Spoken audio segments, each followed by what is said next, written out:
de las mamás. Y el tema es la herencia de una madre piadosa. Y vamos a ver en el ejemplo que nos dan Loida y Eunice. Y vamos a abrir nuestras Biblias, de donde sacamos el tema de este día, en el Día de las Madres, segunda de Timoteo, capítulo 1, versículo 5. Y en segunda de Timoteo, capítulo 3, versículo 15. Leemos entonces allí en segunda de Timoteo, capítulo 1, versículo 5, trayendo a la memoria la fe no fingida que hay en ti, la cual habitó primero en tu abuela Loida y en tu madre Eunice, y estoy seguro que en ti también. Y vamos a 2 de Timoteo, capítulo 3, versículo 15, y dice, y que desde la niñez has sabido las sagradas escrituras, las cuales te pueden hacer sabio para la salvación por la fe que es en Cristo Jesús. Que el Señor te bendiga, queridas mamás, este día tan hermoso. Sabemos que en muchas partes del mundo también están recordando el Día de la Madre, ¿no? ¿Y por qué? ¿Por qué admiramos tanto a nuestras mamás? ¿Por qué será? Bueno, sin duda, ese afecto natural que las mamás tienen.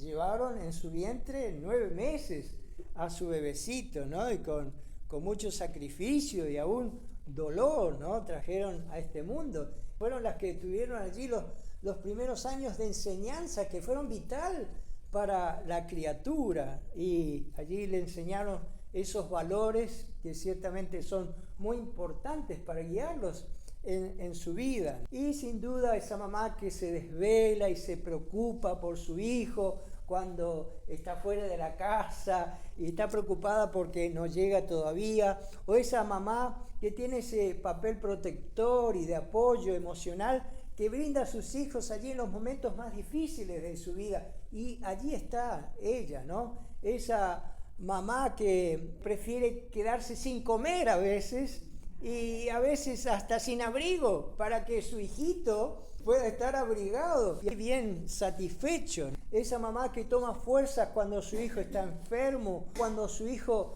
es herido o es ofendido. Allí está el cariño de esa mamá, y que con sus abrazos y besos le hace sentir seguro. O esa mamá que toma valor cuando sus hijos se enferman. Y aún esa mamá que se alegra tan vigorosamente cuando sus hijos triunfan en la vida. Muchos hombres expresaron tantas palabras tan lindas, prosas, poesías, en cuanto a su mamá. Por ejemplo, Bersot dijo, muchas maravillas hay en el universo, pero la obra maestra de la creación es el corazón materno. No hay duda, ¿no? Cómo Dios puso ese afecto, ese cariño en las madres hacia sus hijos, esa protección, ¿no?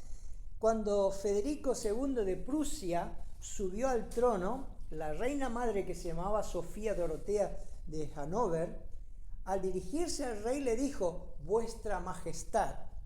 Y el futuro Federico el Grande se apresuró a contestar en estos términos, llamadme siempre vuestro hijo. Ese título es más preciado para mí que la dignidad. Y aquí está, ¿no? Vamos a ver el testimonio que nos dejaron dos madres piadosas, dos heroínas, como dice la palabra de Dios en cuanto a aquellos héroes de la fe en Hebreos capítulo 11. Y aquí tenemos ciertamente dos heroínas en cuanto a la fe que hicieron mucho para la gran causa del Evangelio. Contribuyeron allí en la formación y en el carácter de este joven Timoteo, que llegó a ser un siervo del Señor y que el apóstol Pablo lo llamó a su hijo en la fe. Bueno, vamos a ver que estas mujeres dejaron una herencia. Y quería preguntarles a ustedes, mamás, que están aquí presentes hoy, ¿qué les van a dejar a sus hijos, a sus hijas de herencia? Ustedes saben que no me estoy refiriendo a la herencia material. Muchos son los que se preocupan ciertamente por el mañana, tratan a toda costa de acumular fortunas o riquezas y darle un gran porvenir a sus hijos. Y no está mal. Los padres tienen que proveer para sus hijos. Pero hay una herencia espiritual que muchos padres dejan de lado. Y es una herencia que va a trascender aún más allá. Y sabemos que todos en algún momento tenemos que partir de esta vida. La vida, dice la palabra de Dios, es como un viento, es como la flor del campo. En el Salmo 90:10 dice, porque pronto pasan y volamos. Y después, si esos hijos no tienen esta herencia espiritual, quedan totalmente vacíos. Por eso, qué importante es esa herencia espiritual de confiar en Dios, de aceptar, de creer en el Señor Jesucristo. Por eso dice acá el apóstol Pablo en 2 Timoteo 1:5, trayendo a la memoria la fe no fingida que hay en ti, la cual habitó primero en tu abuela Loida y en tu madre Eunice, y estoy seguro que en ti también. ¿Quiénes fueron estas dos mujeres que vamos a estudiar hoy, ¿no? ¿Quiénes fueron Loida y Eunice? Loida era la abuela de Timoteo. Eunice era la mamá de Timoteo. Ambas mujeres eran judías y que se convirtieron cuando el apóstol Pablo llegó a Listra. Primeramente parece que se convirtió la abuela y después se convirtió la mamá, Eunice. Algunos dicen que tal vez sus esposos se habían muerto, pues no dicen los nombres. Se sabe que el papá de Timoteo era un hombre griego. Después vamos a leer allá en Hechos capítulo 16. O sea que era un hombre pagano, no se había convertido. Pero allí vemos la tenacidad de estas dos mujeres que le enseñaron la palabra del Señor a Timoteo y él salió este hijo piadoso, este hijo que después conoció al Señor. Bueno, vamos a ver las herencias espirituales que dejaron estas mujeres y es la que ustedes también tendrían que estar pensando en dejar. Bueno, yo sé que ya han hecho esto, ¿no?, en sus vidas y lo están haciendo. ¿Qué herencias? Fíjense, la primera que vamos a ver es la herencia de sus enseñanzas. ¿Qué es lo que enseña una madre piadosa? Y dice aquí en 2 Timoteo 3:15, y que desde la niñez has sabido las sagradas escrituras, las cuales te pueden hacer sabio para la salvación por la fe que es en Cristo Jesús. Esa es la principal herencia, o la primera, por así decirlo, que una madre piadosa deja a sus hijos, enseñarle la palabra de Dios, para que ellos sean salvos. La segunda herencia que vamos a estudiar es la herencia de su fe. Dice en 2 Timoteo 1:5, trayendo a la memoria la fe no fingida que hay en ti, la cual habitó primero en tu abuela Loida y en tu madre Eunice, y estoy seguro que en ti también. Esa fe no fingida es una fe real, genuina, que le transmitió allí su abuela y su madre. ¿Y para qué es esa fe? Para que ese hijo viva en santidad, sea diferente. Y eso es lo que vamos a ver. Cuando una persona conoce al Señor Jesucristo, hay un cambio radical en su vida, de conducta, de actos, que lo lleva a una vida totalmente diferente a la de este mundo. Y la tercera que vamos a ver es la herencia de su sacrificio.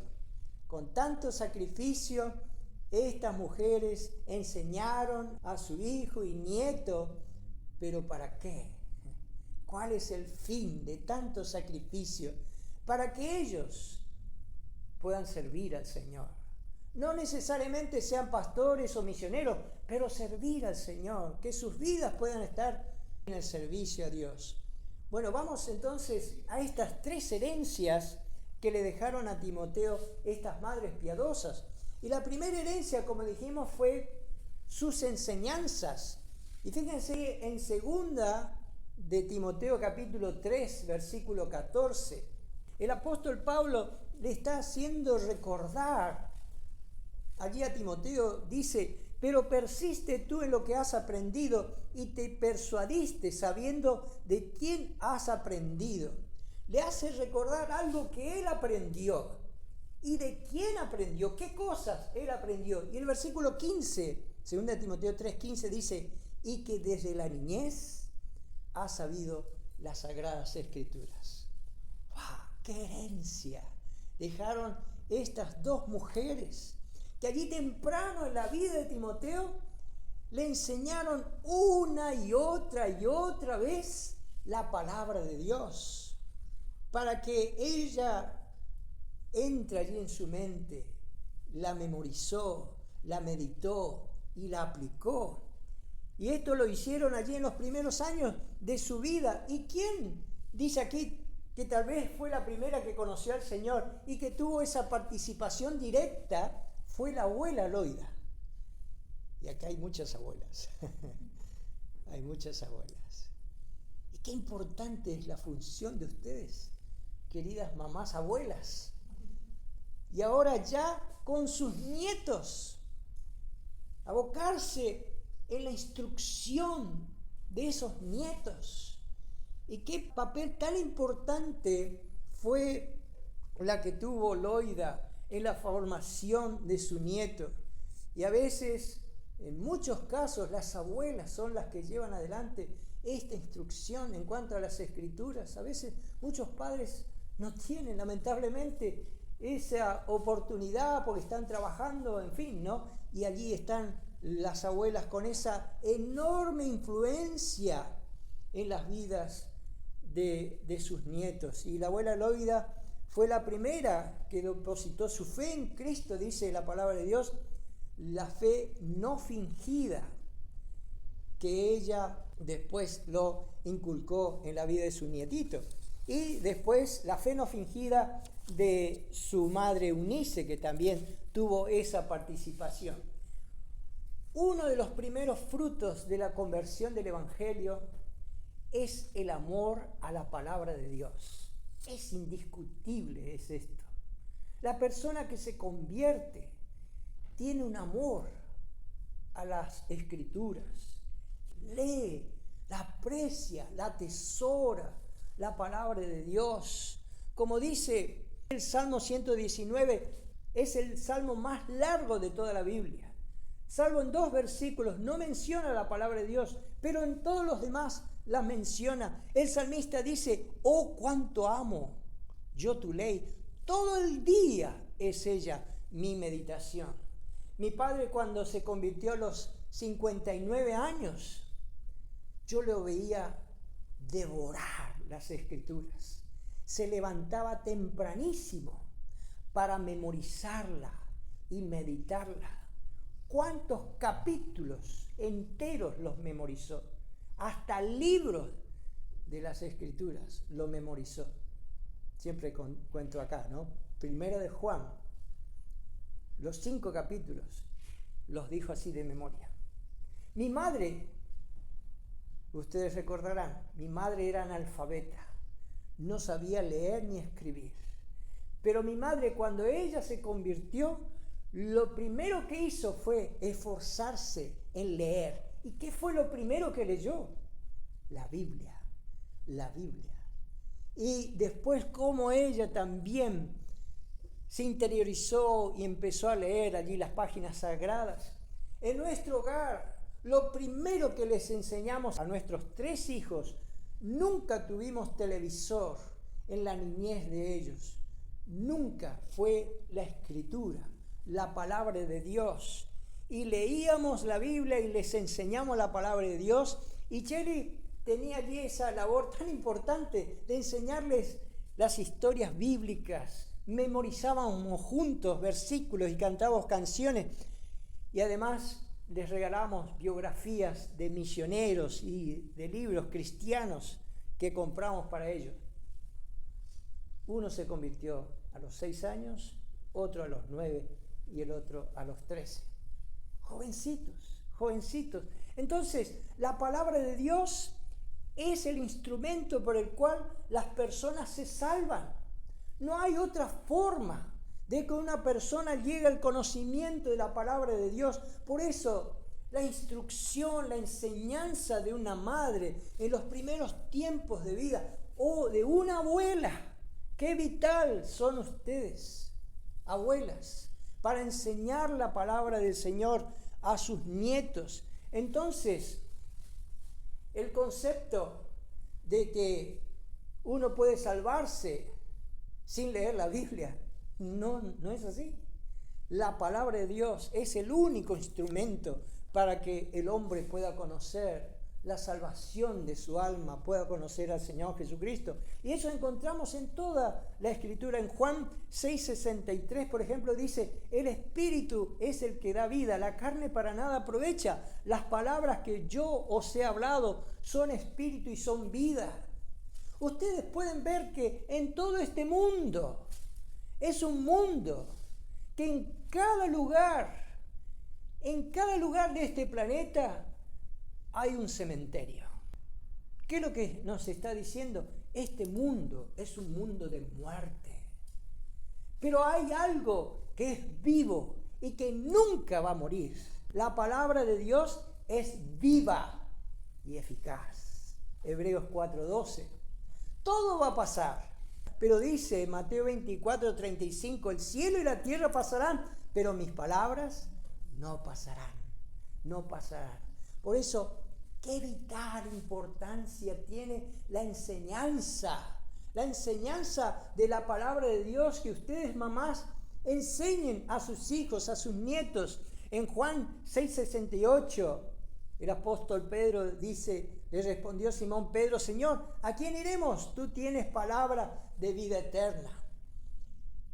Como le dije a algunos hermanos, las reuniones dominicales, las reuniones que tenemos, donde tenemos allí la exposición de la palabra de Dios, es una fiesta, es un deleite.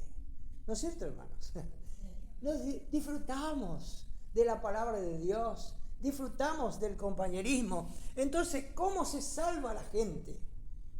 La Biblia dice en Romanos 10:17, así que la fe es por el oír, y el oír por la palabra de Dios. La palabra de Dios, la palabra de Dios es vital para nuestras vidas. En Santiago 1:18 dice, Él de su voluntad nos hizo nacer por la palabra de verdad, para que seamos primicias de sus criaturas. La palabra.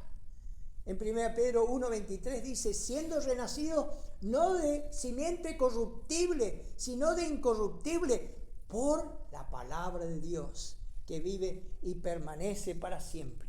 El Antiguo Testamento, el Nuevo Testamento, allí descubrimos que la palabra de Dios es la herramienta que Dios usa para hacer a las personas salvas, para que ellas puedan conocer la verdad de la salvación que hay en el Señor Jesucristo. Estuve leyendo un libro que me apasionó. Ya lo había leído anteriormente. Es la historia de Paula Broda. El libro se llama La fe de mis mayores y lo escribe Natalio Broda, quien cuenta la historia de su abuela. Y estoy hablando a principios del 1900. Paula Broda era una mujer italiana de la región de Piamonte, allá en Italia. Y sé que la capital es Turín, de esa región. Y ella estuvo en su niñez, dice, recordaba que junto con una amiguita, su amiguita le leía una porción de la Biblia. Después ella recordó que era el Evangelio de Lucas. Y ella estaba tan interesada en esas porciones de la vida del Señor Jesucristo, hasta que sus padres se enteraron, padres muy católicos, y le prohibieron. Después supo ella que le prohibieron porque esa nenita era una hereje y no quería que la peste evangélica se introdujese en la familia. Imagínense, bien católicos. Entonces, cuando Paula se casa con Paolo, ellos viajan de Italia hasta Argentina y se radican en los campos de la provincia de Santa Fe. Y allí siempre ella, con el deseo de conocer más de Dios y especialmente de tener una Biblia que le hablase de Dios, llega hasta la casa de una tía, pues dice que en esa región donde ellos fueron eran todos parientes italianos. Llegando hasta la casa de una tía, dice que ve una Biblia en la alacena. Entonces le pregunta, ¿esa es una Biblia? Sí, ahí la tengo. La tengo porque no quise quemarla, pues el sacerdote me dijo que la queme. Y no quería hacerlo esto. Tía, ¿me la regalás? Sí, cómo no. Después te encargás vos con el sacerdote, dice. Esa Biblia llegó allí en las manos de esa tía por medio de un peón de ella, que había comprado en la estación de trenes donde colportores, que eran los evangelistas de esa época, vendían Biblias. Y esa Biblia estaba en italiano. Entonces llegó a manos de esa tía y esa tía le regala a Paula, y esta mujer empieza a leer las Escrituras. Inmediatamente se da cuenta que lo que la Biblia decía contradecía con muchos actos de la Iglesia Católica. Entonces, en su inocencia, ella quiere ir a preguntarle al cura que le aclare algunas cosas que contradecían con la Iglesia Católica. Inmediatamente, cuando el cura supo que estaba leyendo, le dijo: tráeme acá esa Biblia que la voy a quemar. Le dijo Paula: pero yo quisiera que usted me aclare algunas dudas. Cállate, porque si tú sigues leyendo te voy a excomulgar y voy a decir a los feligreses que tú estás loca. Excomulgar significaba quitarle de la membresía de la iglesia y también de la comunidad y de todos los préstamos. O sea, quedaron totalmente aislados en esa época. Entonces, Paula se fue llorando a su casa y no le dijo nada a su familia. Y el cura siguió insistiendo y llegó a la casa de ellos y allí la atormentaban, diciéndole que le iba a excomulgar y que delante del esposo le decía: como penitencia tenés que rezar Padre Nuestros y Ave Marías. Entonces ella se decía a sí misma: ¿cómo puede ser si la Biblia habla que la oración es una bendición? Y acá me pone la oración, bueno, no es oración, es repetición, como un castigo.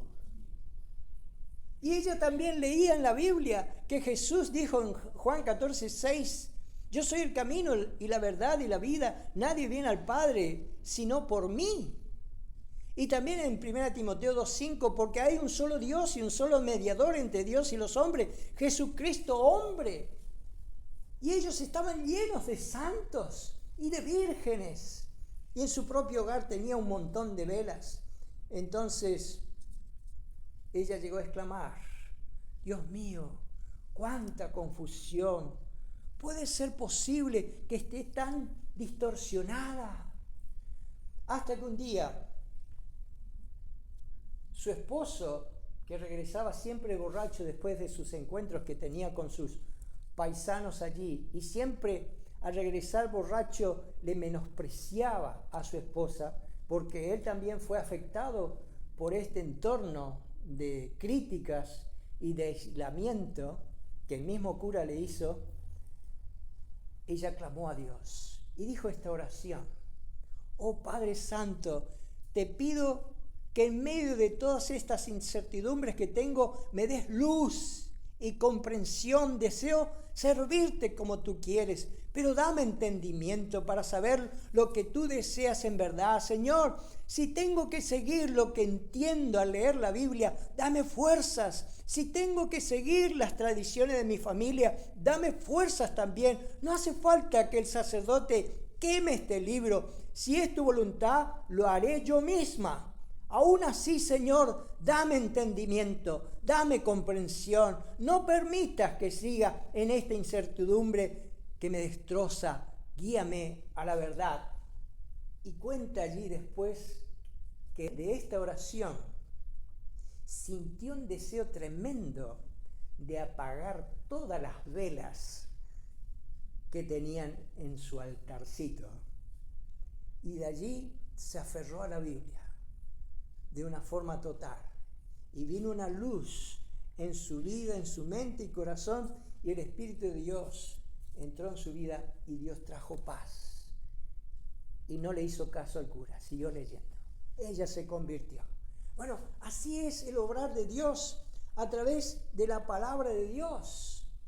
Dice en 2 Timoteo 3:15 que leímos, y que desde la niñez has sabido las sagradas escrituras, las cuales te pueden hacer sabio para la salvación, que es por la fe en Cristo Jesús. Y esta es la razón por la cual Timoteo, el corazón de este jovencito, fuera allí fructífero para la aceptación del Evangelio. Le hablaron una y otra vez. ¿De qué? De la palabra de Dios. La palabra de Dios es lo que trae fruto. La palabra de Dios es lo que trae salvación. Y este niño recibió desde muy pequeño, como vamos a ver, y después, cuando fue joven, también recibió, hasta que vino el apóstol Pablo y le predicó el mensaje. Romanos 10:17, vuelvo a reiterar, dice así que la fe es por el oír, y el oír por la palabra de Dios. No hay forma que la persona se salve, vaya al cielo, crea en el Señor Jesucristo, si no es por la palabra de Dios y por la fe en el Señor Jesucristo. Como dice aquí, las cuales te pueden hacer sabio para la salvación por la fe en Cristo Jesús.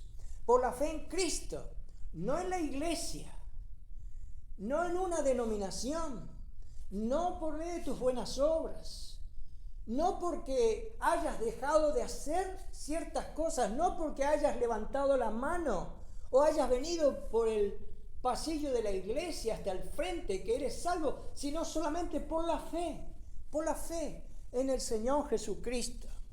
Y ahora vamos a preguntarnos, queridas mamás, ¿cómo transferimos la verdad de Dios de una generación a la otra? ¿Cómo se transfiere? Bueno, la palabra de Dios nos enseña quién tiene el deber, quién tiene la responsabilidad en el hogar en transmitir la palabra de Dios. ¿Quién tiene la responsabilidad, la obligación, el compromiso delante de Dios? ¿Quién puso? Dios. ¿A quién puso primero? Al papá, el padre. El padre es responsable delante de Dios. Él es delante de Dios responsable de enseñar, por supuesto.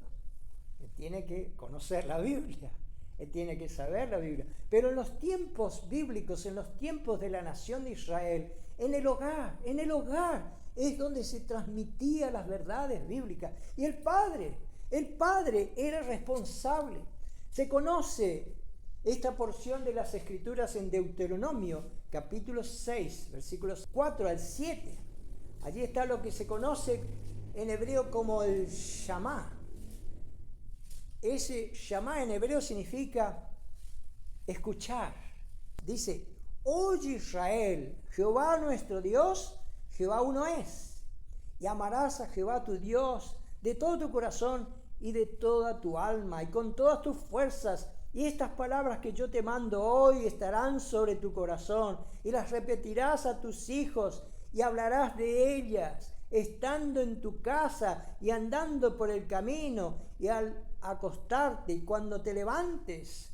Entonces Dios diseñó a la nación de Israel de transmitir estas verdades espirituales de generación en generación, especialmente a los padres judíos. Por supuesto, si no hay un padre responsable, si no hay un padre espiritual, como sucedió en la familia de Timoteo, que era un incrédulo, era un pagano, era un idólatra, ¿quién ocupó ese lugar?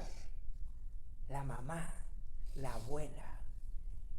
Ellos ocuparon ese deber, esa responsabilidad que el padre la tenía. Y entonces los padres tenían que trasladar, era su deber, su responsabilidad, así como sus trabajos.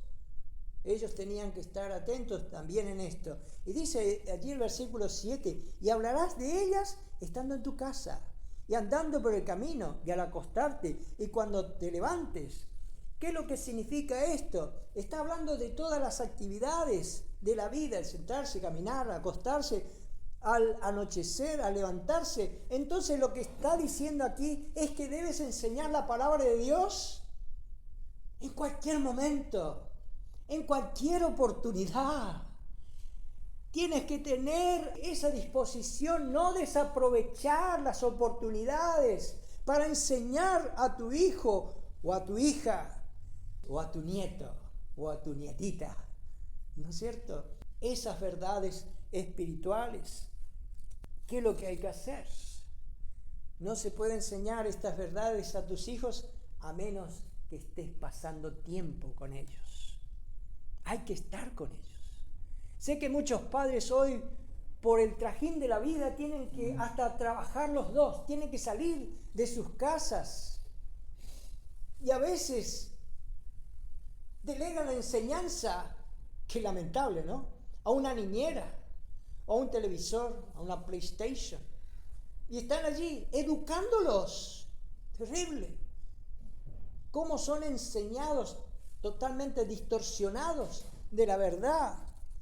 Es algo tremendo no tener a ese padre o a esa madre en casa, pero qué importante es un padre o una madre que está en su casa y está siguiendo de cerca a su niño, a su niña, y enseñándoles estas verdades en cada oportunidad que él tenga. Porque, ¿qué es lo que pasa cuando un padre o una madre están cercanos enseñándoles la palabra del Señor? Te arrodillas con ellos en la mañana y oras con ellos. Y te arrodillas con ellos en la noche y oras con ellos. Eso se pega como ósmosis. Es mucho más que estar hablando, es mucho más. Porque los hijos ven cuando tú lees la Biblia, ven cuando tú honras el venir a la iglesia los domingos, ven cuando tú dedicas tiempo a la oración, dedicas en tu hogar está destinado a la piedad.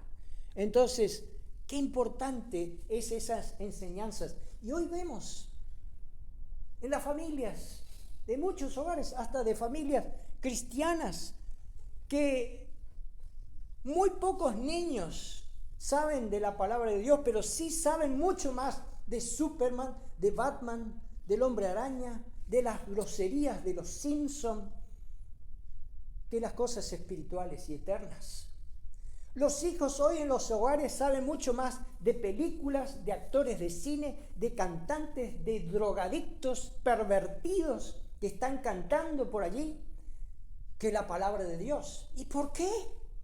¿Por qué? Porque muchos padres, muchos abuelos no saben la palabra de Dios. No tienen para enseñarles nada. Es triste. Por eso tenemos esta sociedad. La palabra de Dios, ellos deben saberla. En Proverbios 22:6 dice la palabra de Dios: instruye al niño en su camino y aun cuando fuere viejo, ¿qué va a pasar? No se apartará de él. No se apartará de él. Esto es una promesa, ¿eh? Es una promesa que fue una realidad. Salomón, aunque se apartó, en su vejez volvió, se arrepintió. Entonces, ¿qué tenía Timoteo? Tenía una gran herencia que le dejó su abuela Loida y su madre Eunice, la herencia de la enseñanza de la palabra de Dios. Pero, ¿a qué tiempo? ¿En qué tiempo hay que comenzar a enseñarles a los niños? Fíjense lo que dice la palabra de Dios en 2 Timoteo 3:15, y que desde la niñez ha sabido las sagradas escrituras. Pero la pregunta es, ¿en qué tiempo tengo que empezar a enseñar? ¿Cuándo empieza a hablar? ¿Cuándo empieza a caminar? ¿Cuándo empieza a escribir? ¿Cuándo empieza a comunicarse? ¿En qué tiempo? A ver, ¿qué tiempo? Acá dice, y que desde la niñez. ¿De qué niñez se está hablando? Allí sería el punto de partida, ¿no es cierto? Es tan interesante el estudio de esta palabra, niñez, que aparece allí. Esta palabra niñez en el griego es brefos, brefos, y significa propiamente un no nacido. Se tradujo niñez, niño, criatura.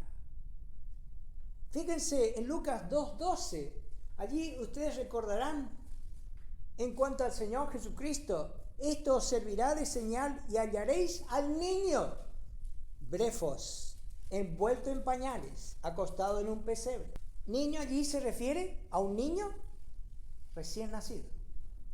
Pero fíjense en Lucas capítulo 1, versículo 41, dice, y aconteció que cuando oyó Elizabeth la salutación de María, la criatura, brefos, saltó en su vientre y Elizabeth fue llena del Espíritu Santo.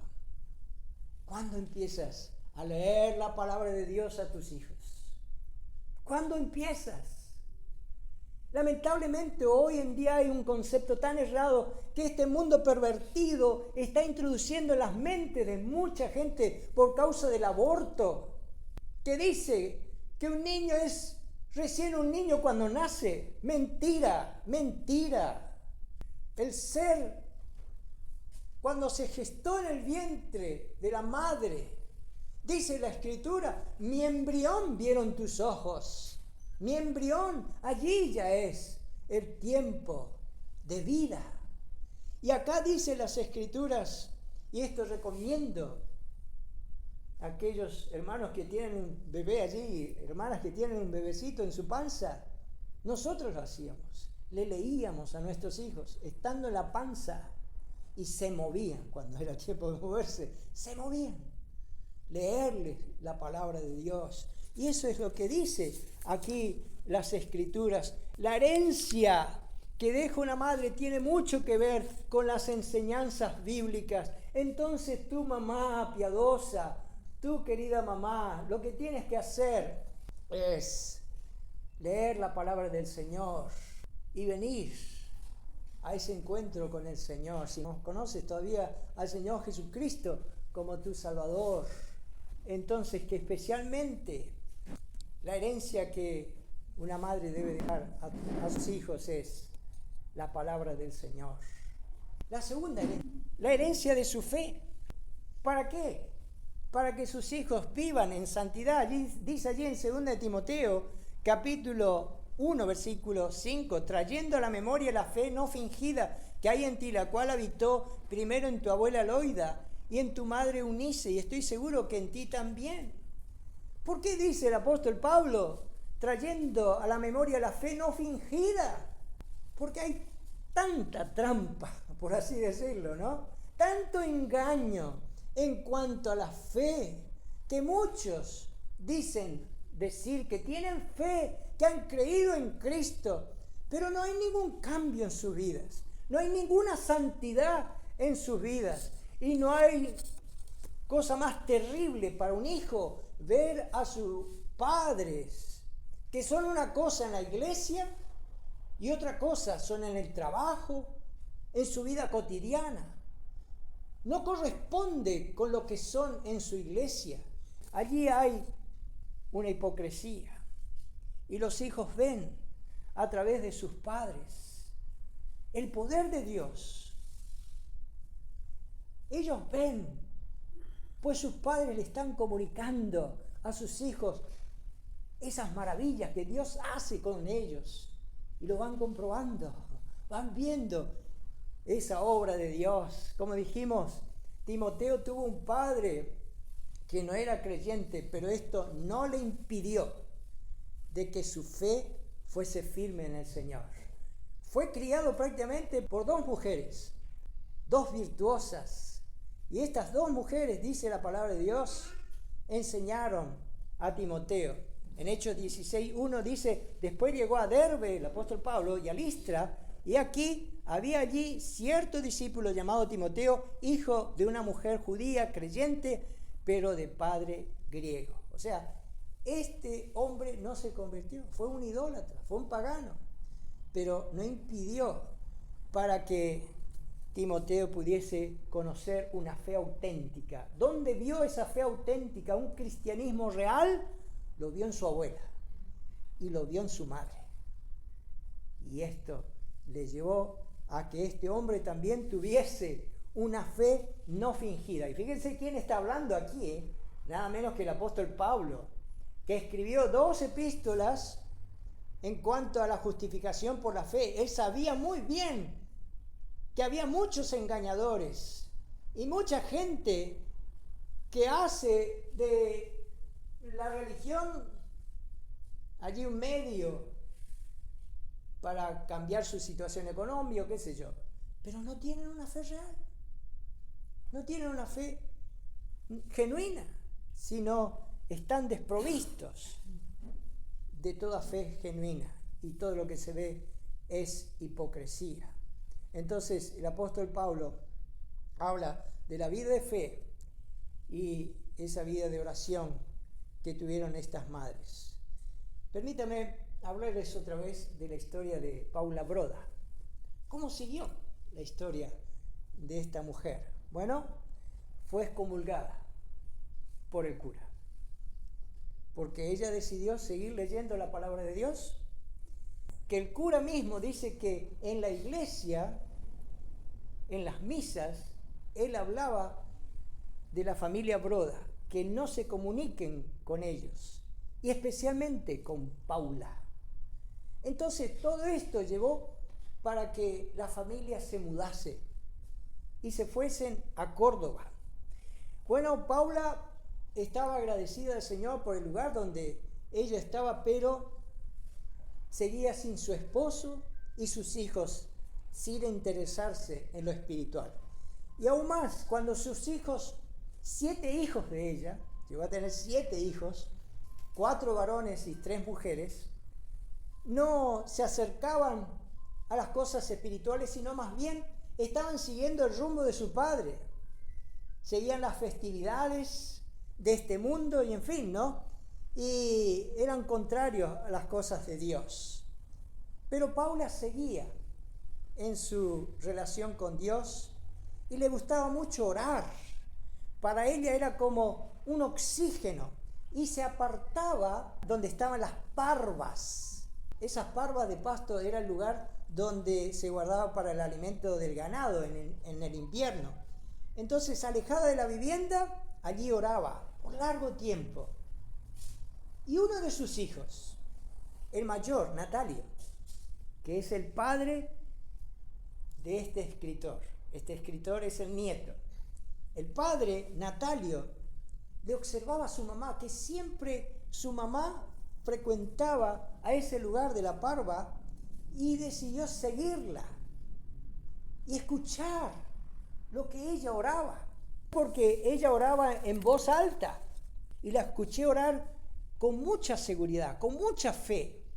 Le agradecía a Dios por todo lo que le había dado y lo que le daría en el futuro.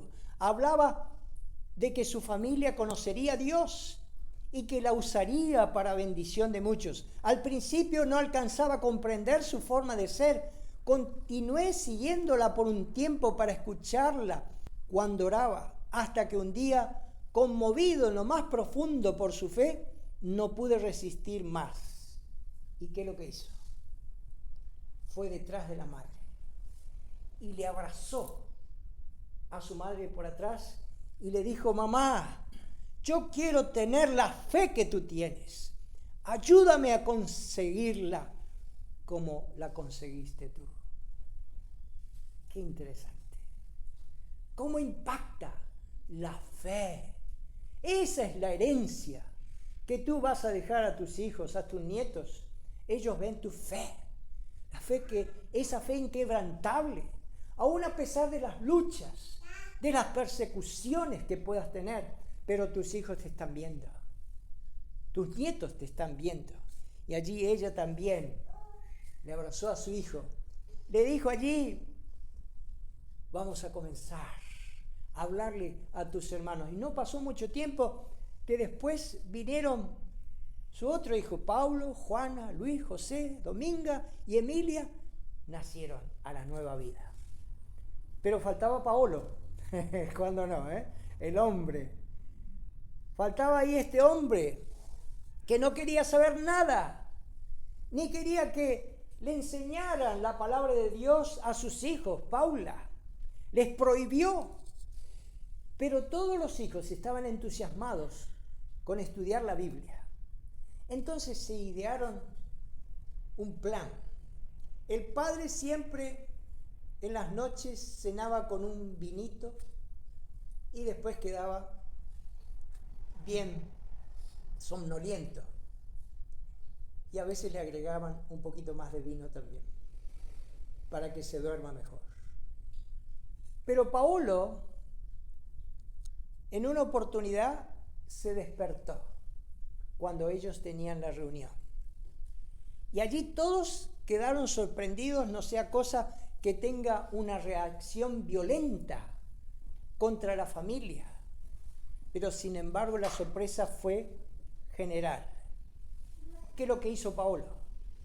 Se arrodilló y llorando dijo: querida familia, yo también quiero creer como ustedes.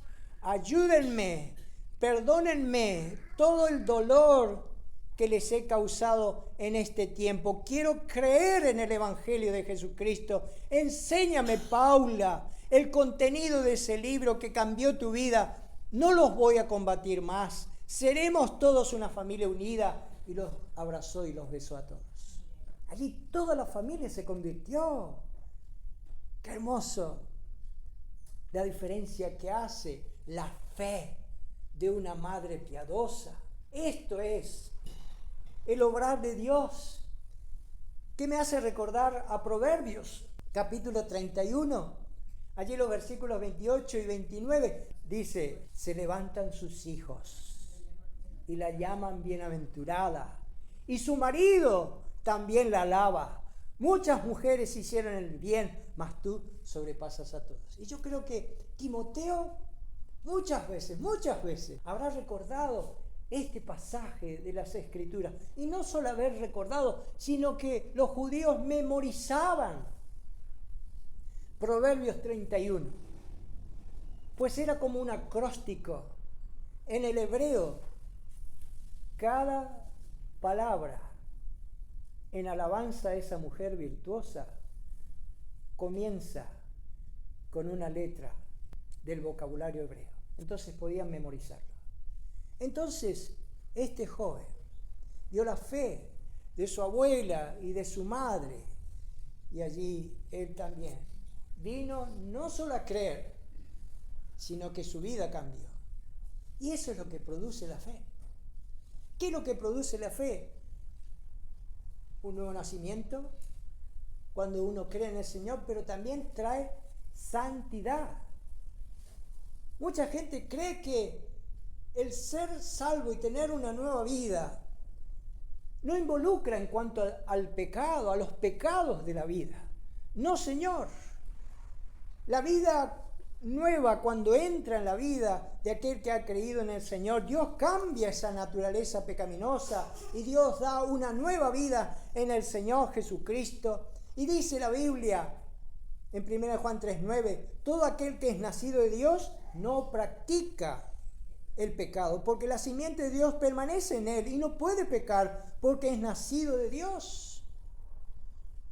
No hay tal convivencia con aquel que dice que ha nacido de Dios con el pecado. Hay una vida en santidad. En 1 Juan 5:4 dice, porque todo aquel que es nacido de Dios vence al mundo. En otras palabras, si no hay santidad, no hay regeneración. Es falso esa fe que dicen tener en Dios. Si hay una vida de pecado, es falso. Fíjense lo que dice otra vez, 2 Timoteo 3:15. Y que desde la niñez has sabido las sagradas escrituras, las cuales te pueden hacer ¿qué? Sabio. ¿Qué significa esa palabra sabio? En el griego es sophizo. Significa hacer sabio, llegar a ser sabio, tener comprensión. Esto significa que un hijo de Dios ya no aceptará más el error, ya no aceptará más el pecado, ya no continuará más en el pecado. No es como aquellos, como dice Isaías 5:20, ay de los que a lo malo dicen bueno y a lo bueno malo, que hacen de la luz tinieblas y de las tinieblas luz, que ponen lo amargo por dulce y lo dulce por amargo. La vida nueva en el Señor Jesucristo lleva una santidad. Por eso, aquella persona que cree en el Señor Jesucristo desechará el aborto, la homosexualidad, la fornicación, el adulterio, los robos, las drogas, el cigarrillo, las bebidas alcohólicas, los bailes sensuales, los boliches, las películas inmorales, la música contemporánea que tiene tantos efectos dañinos en la vida de los jóvenes. No puede ser una persona que dice creer y vive en esas cosas. Hay un cambio, totalmente. En Efesios capítulo 4, versículo 25 al 29 dice, por lo cual, desechando la mentira, hablad verdad cada uno con su prójimo, porque somos miembros los unos de los otros. Airaos, pero no pequéis. No se ponga el sol sobre vuestro enojo, ni deis lugar al diablo. El que hurtaba, no hurte más, sino trabaje, haciendo con sus manos lo que es bueno, para que tenga que compartir con el que padece necesidad. Ninguna palabra corrompida salga de vuestra boca, sino la que sea buena para la necesaria edificación, a fin de dar gracias a los creyentes. Entonces, allí, la herencia de una madre es la fe. ¿Pero para qué? Para que sus hijos vivan en santidad, apartados del pecado. En Juan 15:5 dice, el que permanece en mí, yo en él, lleva mucho fruto. ¿Qué son estos frutos? Frutos de santidad, frutos de labios que confiesen su nombre. Entonces, no hay tal vida que cuando dice creer, continúa en el pecado. No se ve esa vida que anda en la luz de Dios. Al contrario, aquel que tiene el obrar de Dios en su vida está tan agradecido a Dios, está tan agradecido por la redención que Dios obró en su vida y mucho ama todo aquel que ha sido perdonado. Entonces, reconocemos en la vida de Loida y de Eunice que fueron madres que dejaron a Timoteo una gran herencia de su fe en el Señor que les llevó a la santidad. Y el último, la herencia de su sacrificio.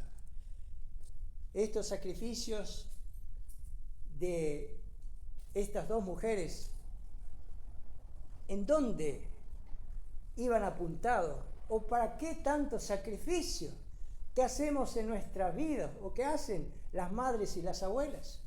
Es para que estos hijos sirvan al Señor en sus vidas, no se aparten de Dios.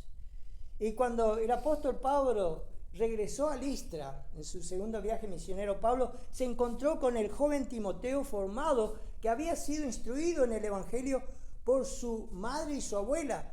¿Y qué es lo que los mismos discípulos daban testimonio? Dice en Hechos 16:2 de la vida de Timoteo, y dice, y daban buen testimonio de él los hermanos que estaban en Listra y en Iconio.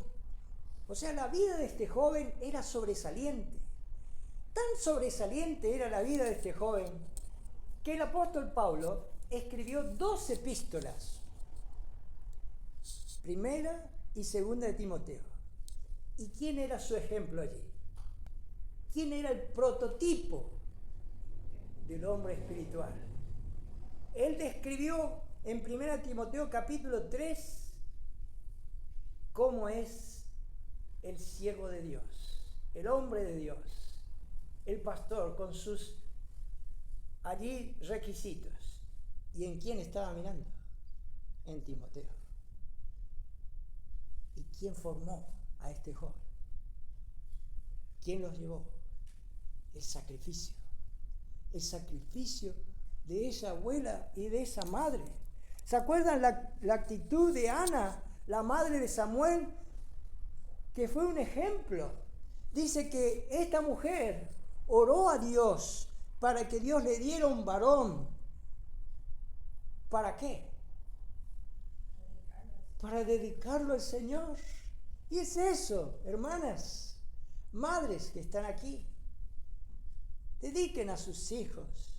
Oren al Señor, que sus hijos, como les dije, tal vez no son pastores, tal vez no son misioneros, pero que ellos puedan estar sirviendo en los lugares donde ellos trabajan, donde ellos están con sus familias. Y ciertamente, vuelvo otra vez a la historia de Paula Broda.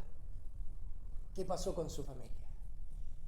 Esta señora no solo pedía a Dios por la conversión de sus hijos y de su familia, sino que clamaba al Señor para que muchos pudiesen conocer el Evangelio.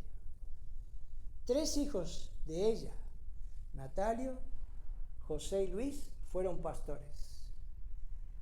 Y sufrieron, así como sufrió Paula, sufrieron para llevar el Evangelio. En muchas oportunidades, 1 mes estuvieron lejos de sus familias, sufriendo enfermedades y carencias económicas. En una oportunidad se reunieron las 3 iglesias de sus hijos y fueron más de 500 personas. Entonces, todo esto se lleva adelante con sacrificio. Y eso ven los hijos y los nietos en la vida de sus abuelas. Entonces aquí están estas 3 herencias que ustedes tienen que dejar a sus hijos y nietos. La herencia de sus enseñanzas. ¿Qué van a enseñarles? No hay otra cosa que enseñarles que la palabra de Dios para que ellos sean salvos. La herencia de su fe, para que ellos salgan del pecado, no vivan en ese pecado, sino que hagan esa distinción de vivir una vida en santidad. No hay tal compatibilidad entre decir que he conocido a Dios y vivir en la inmundicia del pecado, en las mentiras y en tantas cosas de este mundo. Pero también la herencia de su sacrificio, que estos jóvenes puedan consagrar su vida al Señor y servir al Señor. Querida mamá, que tú estás acá, no sé si has conocido ya al Señor Jesucristo. La mayoría de ustedes ya han conocido. Pero tal vez hay una mamá que no conoció al Señor Jesucristo como su Salvador personal. El Señor Jesucristo vino a esta tierra y murió por nuestros pecados en la cruz del Calvario.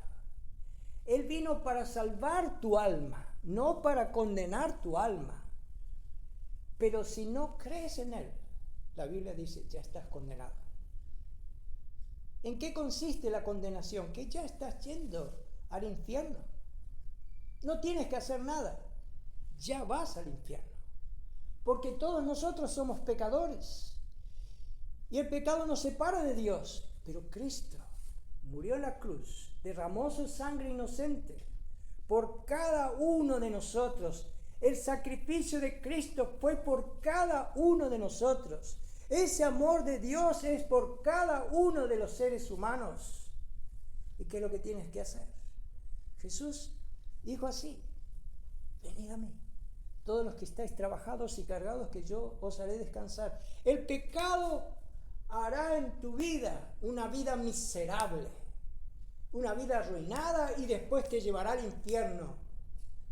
No quieres venir a Cristo y hallar paz, esperanza, vida eterna, lejos de la ira de Dios. Tener a Dios en tu vida, en tu alma.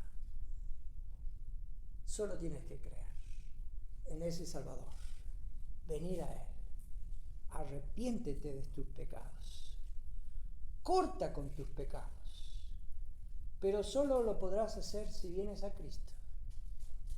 Eso van unidos, ese arrepentimiento y esa fe. No puede haber una fe que diga yo creo y sigues con tus pecados. Esa es una fe falsa. El que ha creído se arrepiente. Dice el Señor en Hechos 3:19, arrepentidos y convertidos para que venga de los cielos tiempo de refrigerio. ¿No quieres creer en Él? No tienes que levantar tu mano ni venir acá al frente. Solamente en tu corazón decirle, Señor, perdóname, sálvame. Soy ese pecador, esa pecadora que tú viniste a salvar. Creo en ti. Que el Señor te bendiga, querida mamá, por este día.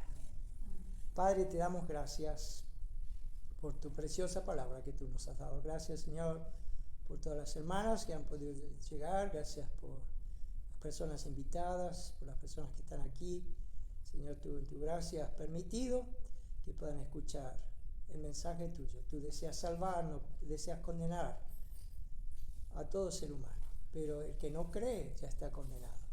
Señor, obra en las vidas de muchas personas que tenemos contactos con ellas, con nuestros familiares que todavía no te conocen, con algunos que dicen conocer, pero no vemos cambios en su vida. Padre, sigue obrando en ellos. Acompáñanos. Gracias por disfrutar de este tiempo juntos. En nombre de Jesús. Amén.